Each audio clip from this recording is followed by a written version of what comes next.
Hey guys, welcome back to another episode of the Mulligans and Milkshakes podcast. I'm your host, Christian Sykes, joined by Matthew Travis and Charles Branch as always. How you guys doing today? Not as always. I unfortunately wasn't here last That's week, true. but good to be back with you guys. Yeah, wish the weather was better since it's below freezing here in Alabama. Not great golf weather, but hopefully it's going to be better by the weekend, and hopefully have some opportunities to get out there and play. I did before we get started on the Amex last week, I did get some news that I will not be playing the Ocean Course. My mom, who is the one that's paying for my 30th birthday trip, assumed that the Ocean Course was 150 to $200 to play.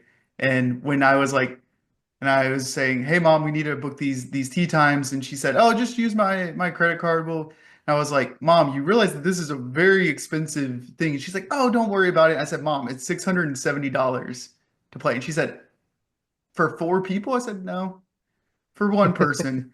Um, so unfortunately, that's a little bit out of the budget, but I think we're gonna play either Osprey Point or Turtle Point, which is two courses within the Kiowa Resort area, and then play some golf around the Charleston area. So excited about that, but unfortunately, will not be playing. Probably not unfortunately. Fortunately, will not be playing the Ocean Course, at least not right now. Fortunately and unfortunately, it would be cool, but not $700 cool. Yeah, Keep a few more golf balls in your golf bag. exactly, exactly. Well, let's dive into it. The Amex, which unfortunately for Charles, a golfer, favorite golfer, Birmingham native, did win this week. Straka. Charles, how does it feel the one week you don't pick him? He goes out and shoots 25 under and ends up winning the tournament. Yeah, it's really going to mess up how I pick my teams going forward because I want Sep to keep winning. Like I want to see Alabama golfers win too, but if nobody's going to compete, which we did have an Alabama golfer seriously in contention this week, and we can talk about Justin a little bit.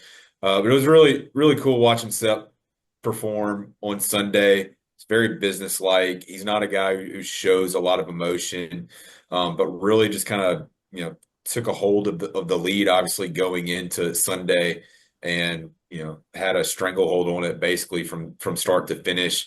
Didn't have his first bogey until hole 16, his 70th hole of the weekend, and then was able to play very conservatively on 18, where he got his second bogey of the week. But he's a guy they were talking about on the broadcast.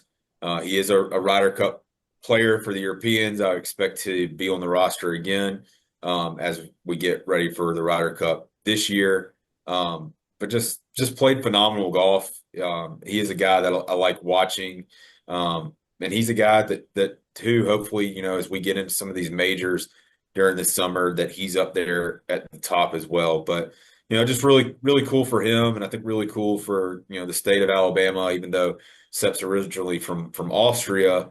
Just to have a guy, from the backyard basically going out there and competing. I mean, it's almost become the Amex is almost becoming the Alabama Invitational in a sense where Nick wins it last year. Justin was very much in contention.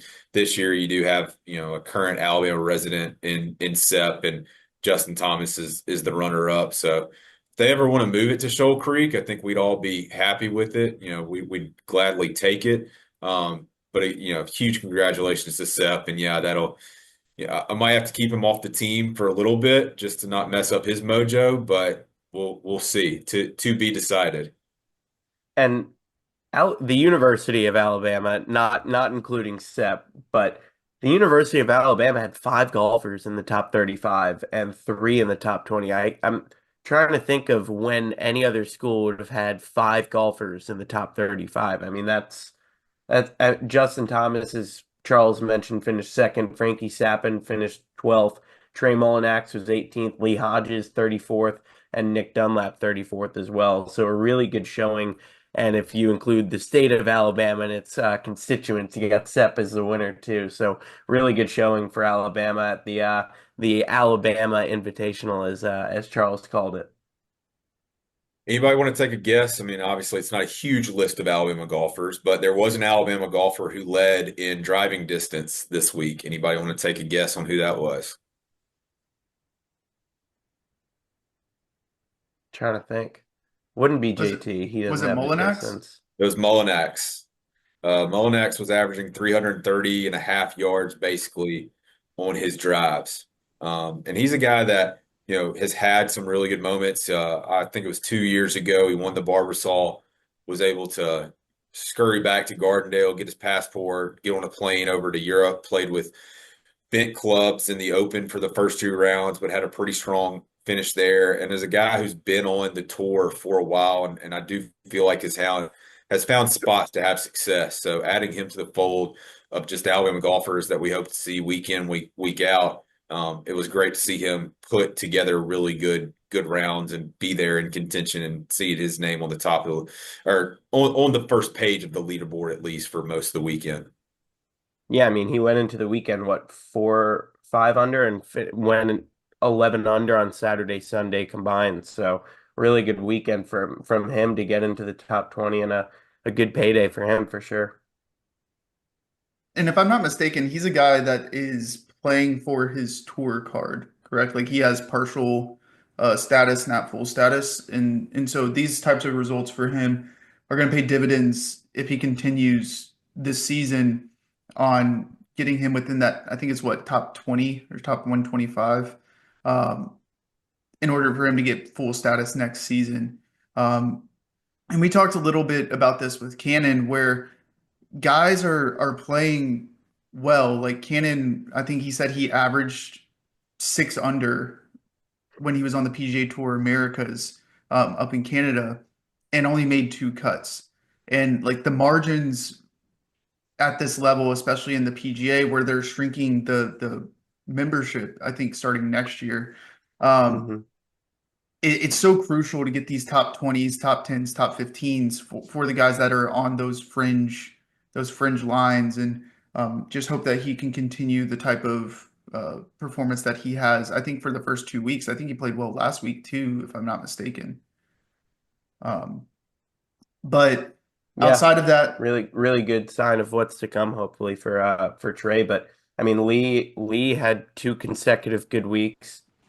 Not a I probably not what Nick was hoping for after winning the tournament last year, but still making the cut and hopefully a good sign for what's to come in his second year on tour. But a lot of Bama golfers this week too. You think Nick probably had, I mean, obviously a lot more distractions this year than he would have had last year. But when you think of just routines, there was probably a few more media requirements, being the past champion, a few more things that you had to do.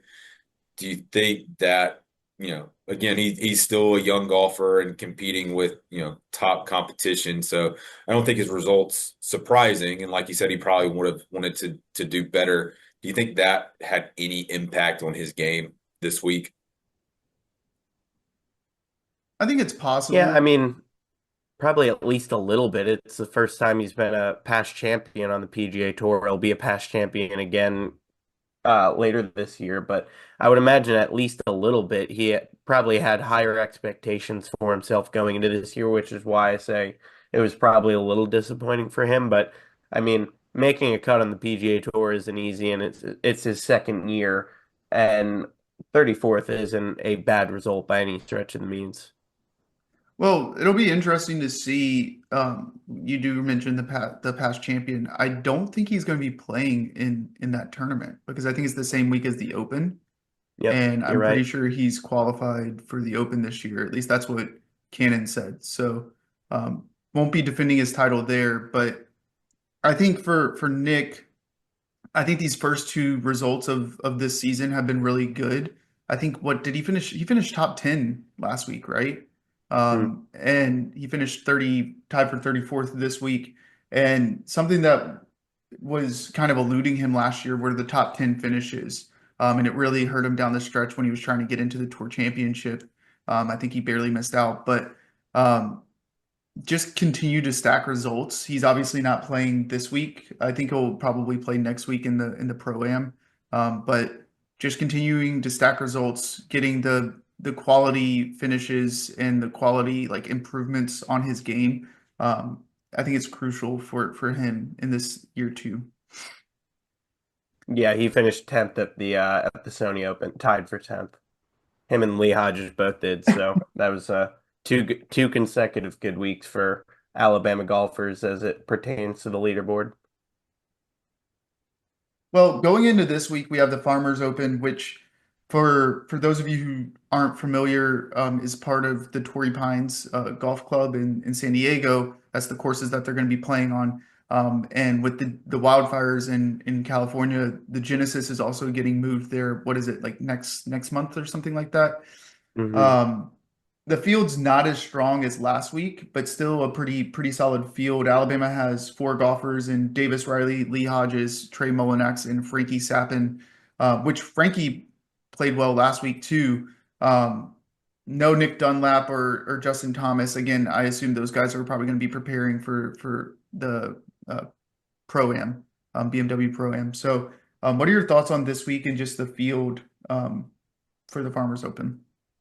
Torrey Pines is a great course. So it is a bit of a lesser field with what we've had recently, but I mean, at the top, you still have really good golfers in Matsuyama. I almost said Hideki Matsui is a Yankees fan, but Hideki Matsuyama, Ludwig Oberg, and Tony Finau, and a couple other bigger names, but three big names, I would say, at the top. So it's a decent field and a great course. So it should be interesting at the very least, and it'll be weird to see the Genesis move there because I do love watching the Genesis, but obviously with the wildfires, I had to move it out to Riviera. But it'll be interesting to see or if they change up the course at all over the course of the next month because they have two big tournaments being hosted there. Obviously, they have the two courses, but it'll be interesting to see kind of the difference between this week and if they change it all in a month when they move the Genesis there. Yeah, like you said, it's not a stellar field. There are definitely some names on there that could keep people interested, especially if they are around for the weekend. And just thinking about last year with Nick as an amateur winning, these guys are, well, Jackson Covoin from Auburn will be playing. I do believe he's still an amateur. But just, Luke Clanton's another guy who had some success last year as an amateur from Florida State. He's also in the field. So just, what are some of these names that are going to potentially rise to the top of the leaderboard and, catch some momentum and possibly put themselves in a position to win and eventually get into some of these signature events, of course, too. When we were talking about it beforehand of just guys getting in good form, you know, one weekend can change a guy's life, basically, and especially with these signature events and the money that's being thrown around there. So you wonder sometimes, focus level of maybe some of the top guys that they're obviously going out there to compete. They want to win, but a win for some of these guys that we may not be as familiar with. Just how that can really stack up and change the trajectory of their career and their life and how they can get the momentum from something like that, to propel them going forward. Do you think that with the Genesis being moved to Torrey Pines, that the guys like Hideki, Ludwig, Keegan Bradley, Sahith Theegala, the top of the field, are going to have an advantage in the Genesis because they've seen the course already like a month prior? That's what I was thinking. And for that reason, I'm a little surprised that there isn't a bigger field because you would think now that the news is out that they're playing again there in a month, I would think a couple more would essentially use it as a practice round for the Genesis, which has a bigger pot than the Farmers. But I mean, Max Homa is in it as well, so is Sahith Theegala. So there are a couple of names. Homa hasn't been playing well lately at all, but there are a couple names. But you would think, to your point, a lot of them would just use this as a practice round because the Genesis, I believe, is a signature event, right? So it's got an elevated pot. So you would think they would try to get any advantage they can. But obviously with the Waste Management being one of the bigger tournaments of the year, I would think a lot of people are just taking a little bit of break and getting ready for that. Yeah, I agree. I mean, it may have been something too where you already had the field set, and I imagine if you can get a big name that the farmers would have taken them.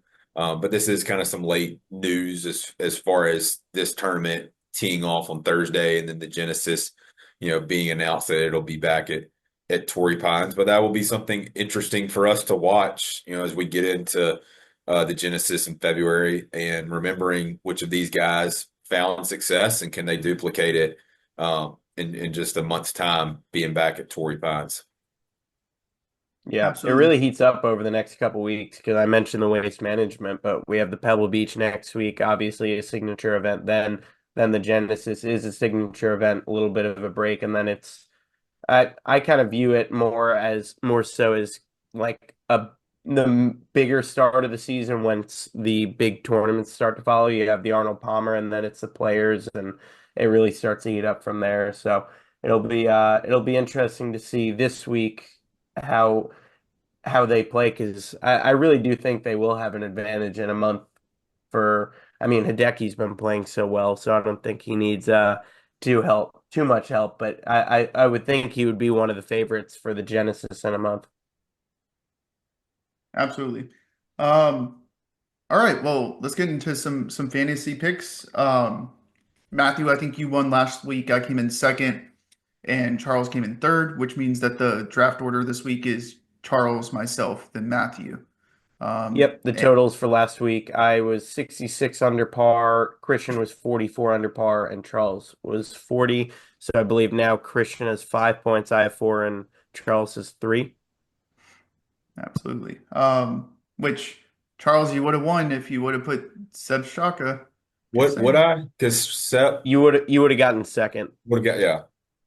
Well, if you took out one of the guys that, I guess, yeah, you're right. You're right. Yeah, if you took out, well, I finished 26 above him, so he would have finished second. Yeah, by one stroke. Or not one stroke, not Yeah. one stroke. By 21, S- so it would have yeah, been 5 strokes. yeah. All right. Well, Charles, you are on the clock. Yeah, I'll kick it off. Yeah, Hideki is playing great golf, but I'm not going to go there. I like Ludwig. I feel like I like Ludwig Oberg going into the weekend, so he'll be my first pick. Well, I was going to take Ludwig because I assumed you were going to take Hideki, so I will take Hideki. All right, 1 second. I'm just writing them down. Good picks. I will go Tony Finau and Sung J M. Um, then I will go Keegan Bradley. Um, I will Captain. I will go Will Zalatoris, and then I want to go ahead and get Lee Hodges back on the team. I've liked the form that Lee has had, and I like the -5 that he starts with too. Wait, sorry. Who is the one? You said Willie Z. Will Yeah, Zalatoris. Zalatoris. All right, Christian. And then I will go Thomas Dietrich. That's who I was gonna pick. That's who I was gonna pick.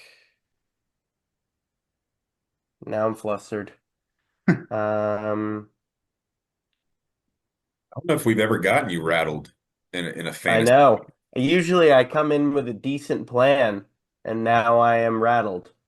Hey, I'm trying a little bit more this year with the scoring being a little bit more even. I'll go Siwoo and I'll go Frankie Sappin. Dang, I was gonna pick Frankie with my last pick. Good, I got you back. I'll You trade know you. what? You know what? I'm going Trey Mullinax. Good pick. And I will go with I'm gonna go with Mark Hubbard. Mark Hubbard. No, Had a Sahith. Wow. Yeah. Yeah, I was thinking Sahith, but I wanted the Bama guy on the team. I like what Hubbard did this past weekend. He's played pretty well to start the year, so we'll see if he can continue that momentum All into right. Rivers. Looking So looking like some decent teams. I think those are probably some of the best teams that you could get with given the field. Yeah, the best team you can make off the people we left off, probably Max Gracerman, Jason Day, Sahith, and one of Maverick McNeely, Taylor Pendrith, and Max Homa. I considered Aaron Rye for a minute, but I just the -5 with Frankie, I hope comes in a little clutch. And before we go, have you guys watched the TGL at all? Of course, Watch What are the your thoughts? we talked a little bit about this with Cannon um, last week. I we saw the was it Kisner that threw it off the flagpole that would have been in the Bladed state. Yeah, it. I like the idea behind it. I don't know how much these guys are taking it seriously as far as like a hmm competition is concerned. I think they're just kind of joking around. Um, and then we asked Cannon if like does he think that the bunkers and stuff are like legitimate sand similar to how They're you would from see it. Augusta. Yeah, but it like I've never seen a golfer blade a shot like that. Like even like in majors and stuff. It's very rare to see one that thing probably would have gone if it was on an actual course, probably 70 yards over the green. I don't know exactly kind of what guys' thought process are and if the settings or conditions are actually conducive of, an actual golf course, you know what I'm saying? Yeah, I would.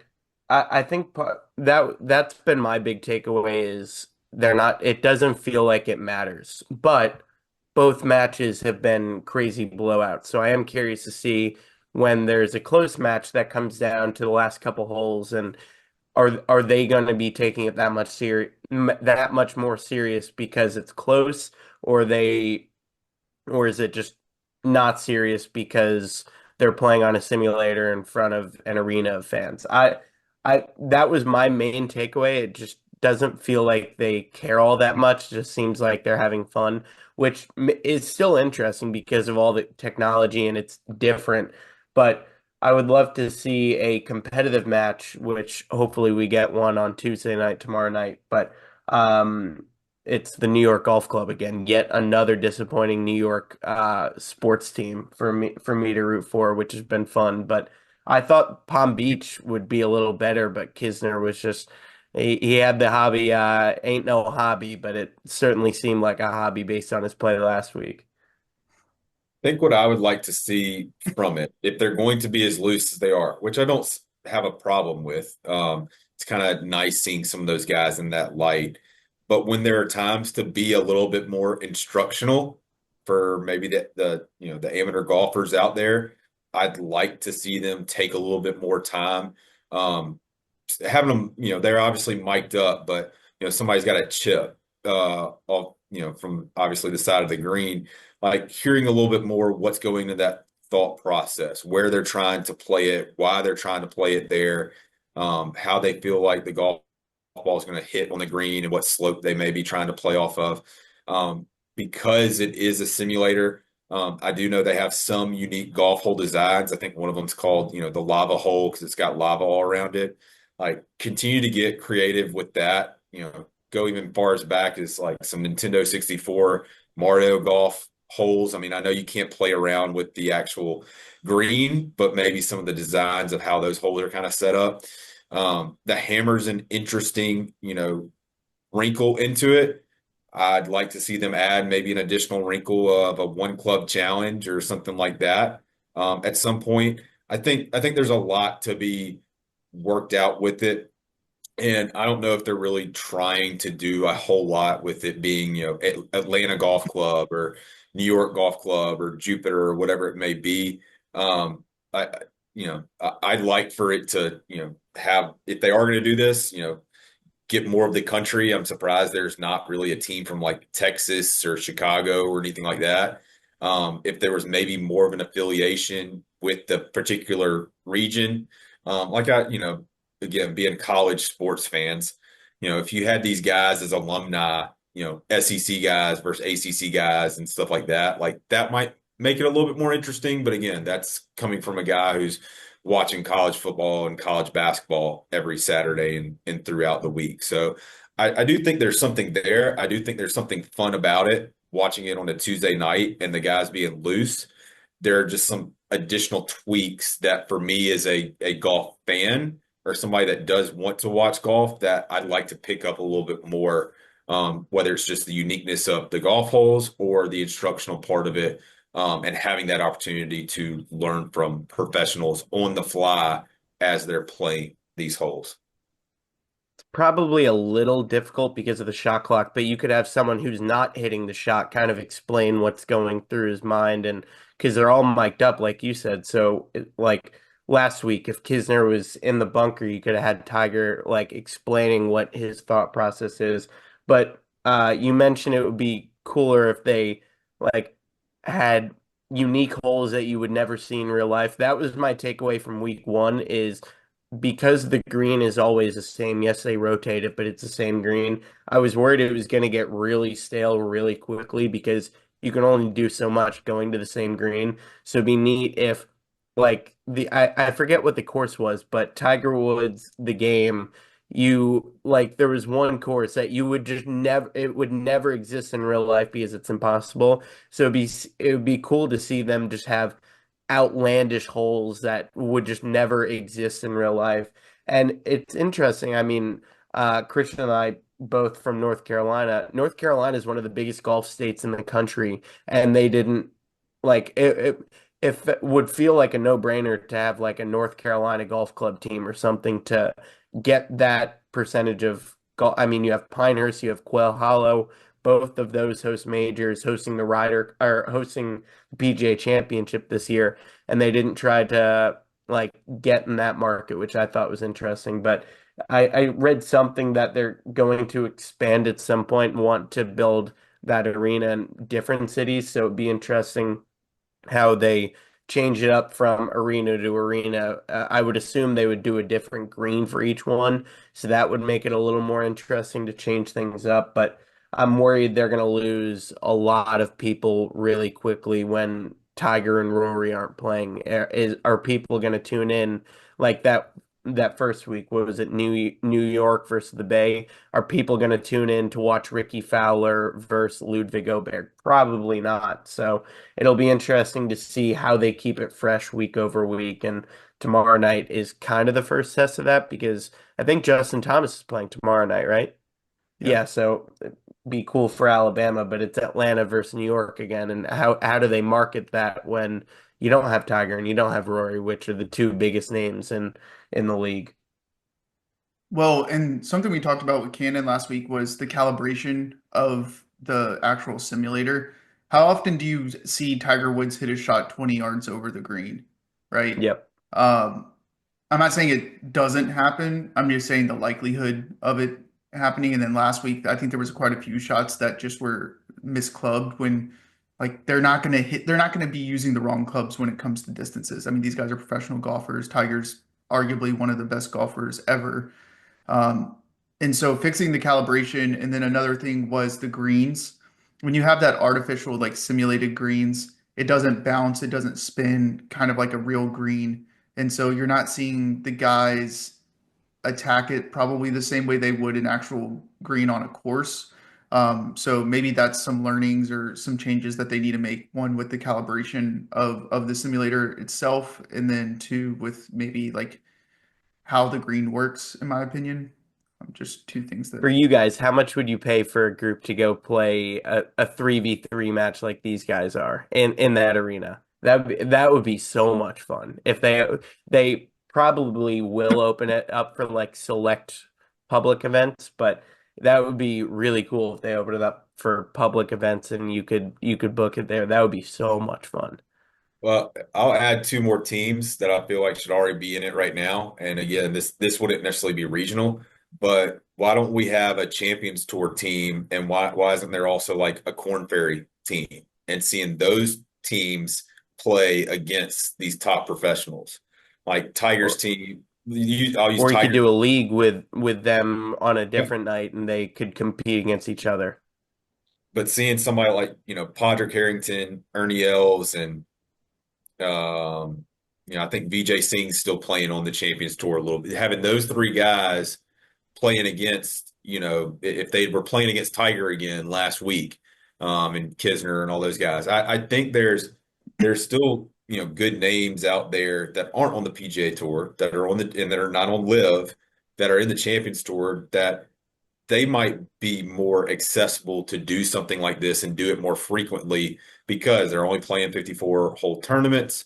And just, you know, I just think that's something that could be part of this too, that might be an interesting wrinkle into it in the future. You know, along those lines, an idea that just popped in my head is you could do like a Champions Tour, Corn Ferry Tour, amateur team, college team, live team, right? And have these different like factions per se, and have these people come in and compete and do things like I feel like that'd be kind of cool because like there's obviously like a distinct like divide in golf right now between live and PGA. Like that's a type of rivalry that like if you had those guys, so like if you had like Bryson going up against Scotty, right? Like that would get people involved or intrigued in this. And I know the TGL was used to combat kind of what the Live was doing or what Live was doing. But once everything comes together, it'd be kind of cool to see like a Ryder Cup style like Live versus PGA Tour type of TGL. What are your guys' thoughts on that? Yeah, I completely agree. I was thinking when Charles was talking, I was thinking the same thing. Live versus PGA there would be cool, but we also said Live versus PGA would be cool, and then nobody really watched the match between Brooks. What was it? Brooks and Bryson versus Scotty and Rory, like for the best golfers in the world, and I think their ratings were horrendous. What I was also thinking a lot of the YouTube groups have done their own videos there. I know Good Good did. I think Foreplay did. And a lot of them have just been in there to do it. What if they had a YouTubers League and it was just on YouTube? It wasn't on ESPN or something, and you could go back and watch it on YouTube, like Good Good versus Bob Does Sports or Good Good versus whatever faction of Grant, Wesley, and George or something like that. Like that would be really interesting too. And all of them bring their respective audiences, and I think that boosts TGL even more, which is probably what they were doing by inviting them in to make their own YouTube videos. But a YouTube league would be pretty cool to see. I think that would be great. I mean, obviously the space is there. So I would imagine it's, you can get those guys in there not on a Tuesday. But I think another benefit that TGL does have is it being on ESPN and ESPN putting Matt Berry and putting SVP as part of it. As far as the announcers, you're not running somebody out there that nobody's heard of. They've obviously put, some of their top talent behind it. And I think that's going to be big for the future of TGL, is to continue to have your top talent commentating it on a network like ESPN. Yeah, and they're bumping Alabama Ole Miss to SEC Network. No, I think the Creator League would be really cool. I think that's a really great idea, and that brings a lot of eyes, a lot of younger people. Like I'm gonna be honest, probably the young guys that are watching Good Good and all of the YouTube stuff probably aren't watching TGL. If I'm being honest, and I think that's where the PGA has not capitalized is the YouTube space. I know that they're doing different things to try to get back into that, but I think that's an area where you can really grow the game, and maybe it's something that's going to happen in the future. But um, And I'll say it now, we got three right here. Tiger Rory, if you're listening, we would accept an invite to the Creator League. another really cool idea, and this was just me, like again thinking off the cuff, but What if each one of these leagues, right, had like a sweepstakes weekly where an a average golfer, not like a scratch golfer, but like a 10, 12 handicap was also on a team and they had to like You're shoot. discriminating against me for this? Yes, yes, we want bad golfers playing, not good golfers. Uh, we want Charles playing. And That would be Are you funny. calling That Charles a bad golfer? Is that what you just said, Christian? yes, yeah. Yeah, after Friday, I definitely fall back into that category. No, I think that would be cool if you had a amateur golfer, like you said, 10, 15 handicap, that he's driving every hole for these pros. So there will be some that go in the fairway. There will some that won't be going the fairway. And watching some of those guys having to play from those spots than just their picture perfect tee drives that they typically hit. What happens when they miss the giant monitor and it goes third, or they top it into the bunker and it doesn't even reach the monitor? What then? Well, play That's it why you as have it them in there lies. for the laughs. It's gonna It's be it's like it's Oh, similar to like a hammer, right? yeah. Like it yeah. you I think I it's a good know they're idea. betting a lot of money on the side. It would be cool if they were talking about that because they're betting a Oh ton yeah. of money on the side. It would be cool if like you just heard Tiger go, okay, $1,000 on that I'm closer to the hole. Like they're doing that, but it would be cool to just hear them talk about it openly, like Phil used to do all the time. But that would be just another wrinkle of like they're taking it seriously because they have $1,000 on this drive. All right. I know we could talk all day about wrinkles. I do have one more. For the audience that is there, you have a bullpen for each team, and they have to pull somebody from the bullpen at some point to go putt or finish out the hole. The other team That gets to team. tell you when like they pick out Yes. of a hat and they Yeah. say, So okay, he's you putting. have a draw raffle for the people that are there, and you go ahead and put the bullpens together. But yeah, when the other team wants them to go finish it, they can go pick somebody from the bullpen. I love that idea. And we'll stop here. We got to tell Yeah. TGL if you want more ideas, we got them. Just Got it. Hire Hit let us us up. us. know. Hire us, marketing team over here. Well, guys, it's great as always to talk a little bit golf with you guys. And next week we'll keep this schedule as much as possible around the same time. And hopefully my guys come out with the win this week. Put me up two wins so far if I win this week. So any last thoughts? I'm rooting for Charles first, me second, Christian third, so we're all even at 6 points. Keep it tight the whole way. Yep, we need some drama this year. Yep. Absolutely. Well, um, this has been the Mulligans and Milkshakes podcast, and we'll talk again next week.